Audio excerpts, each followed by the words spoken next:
Check out the link in the description below and you can find a worksheet that goes along with this lesson. Now let's take a look at playing the G major shape in open position.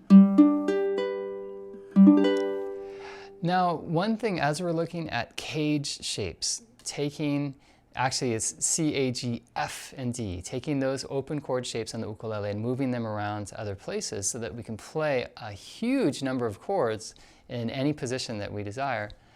You'll notice so far we've been playing all 4 strings with each chord. The easiest thing to do with a G shape that doesn't require any changes in fingerings, you just have to move the shape around, is to just ignore the 4th string. Just don't play it. And often, if you're playing with a reentrant tuning, often that note works beautifully as an embellishment to certain motions and positions. But let's say we're just playing those strings.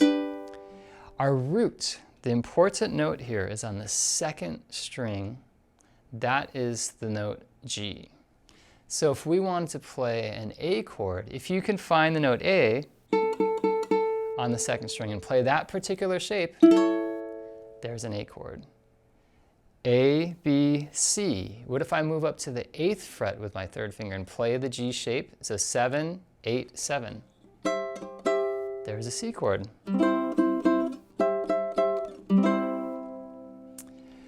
So that's the first place to start with it. It's very simple. If you know that G chord, you can move it around. G, let's play C. Let's play D. D, I'm playing the 10th fret, 9, 10, 10. So 3rd finger, the note D, is 10th fret. So we're leaving out the 4th string here, and that might be the case if we went back to the A shape. You know how I showed you 4 notes? Maybe you're just going to play 2 or 3. Maybe the low strings, the high strings. You don't always have to play every note of the chord, especially when you're playing fingerstyle. Now, what if we wanted to go a step further and add this open string? It creates a bit of a challenge with the left hand, but it's a great challenge, and I know you're up for it. We could do this. So what we're going to do is free up our 1st finger like we've been doing with the other chords. So what we have to do is from this shape, carefully reposition. So now you're going to use your 2nd finger, pinky, and 3rd finger. That index finger is going to reach back to where the open string is. So there's a fret between the 1st finger and the 2nd. This creates a little bit of a stretch. But now we have a movable shape. If you're playing the reentrant tuning, you're just doubling a note, you're not going to notice much of a difference here. But with low G, I'm hearing this nice lower pitch. So the same system applies of naming the chord. Now it's the pinky, but the note on the 2nd string names it. But as I mentioned, that pitch is doubled with reentrant tuning or an octave lower if you use your 1st finger on the 4th string. So now, if I know those notes, I can make a chord.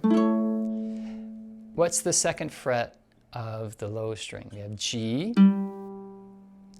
Then the 2nd fret is A. Here's a way of playing an A chord using that G shape. A, B flat or A sharp. B is at the 4th position. B flat, right? It keeps moving its way up. Or, I'm sorry, that's a C chord at the 5th fret. And then C sharp, D at the 7th fret with the 1st finger, 7th position. D sharp or E flat, then E. So see, the idea is that you can move the shape around. B flat in 3rd position, C in 5th position. You can get A flat in 1st position. So I find the G shape, it's a little trickier. It's not quite as user-friendly as C. C was a nice bar chord that moves around. And then the A shape falls under the fingers nicely once you get that 2-fret bar or 2-string bar. The G takes just a little bit more of kind of repositioning your hand, getting your pinky comfortable, the 3rd finger curved. It's a great exercise. So to work on your left hand to get comfortable with doing this shape, there are a few things that we can do. We can start with placing our fingers down, let's say on the 3rd string. It could be any string, but we'll start with the 3rd string. In 3rd position, 3, 4, 5, and 6, just 1 fret after another. Now, first thing we want to do is get comfortable moving the first finger back without changing the rest of the hand. So just doing this, it's kind of sort of sliding like an accordion, opening that finger up and back and keeping the thumb in place. That's going to help us get that space between that we need. From here, just move your third finger and your pinky. So the next thing you could practice is adjusting that into the G shape. Now you move your first finger to the fourth string and you're ready to go.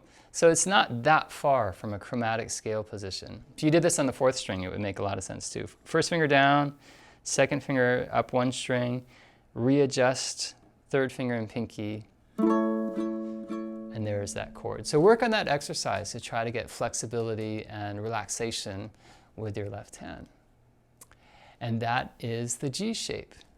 Next, I'll be back and we'll take a look at the F chord shape and move that around.